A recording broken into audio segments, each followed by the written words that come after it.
Hi, I'm Micah Thompson, founder of Gulf&Bay Marine. If you're getting this message, it's because we have an exciting announcement to make. November 13th, we are helping host an event for stewards of our urban lakes. They call themselves SoUL.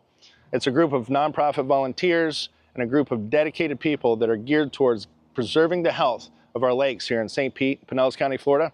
That's not even something I knew you could be passionate about.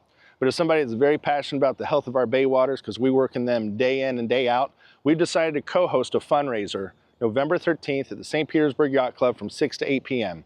It's an easy ask. Come, enjoy some food, network with some local individuals and politicians, and hear a brief story from some of the leaders that are helping preserve the lakes, not only for the health of the neighborhoods, for the health of our local water system and outdoor environments, but also our bay waters. So come from 6 to 8 p.m. We're going to have lots of time to mingle. We're going to have a short Q&A session with local leaders that you'll be really excited to hear about, and we want to invite you to be able to come. We don't blow your email up often. We've only done one mass email in the last 6 years. We've only done one social media announcement like this in the last 6 years, but we're really, really dedicated to this cause, and we want you to be a part of SoUL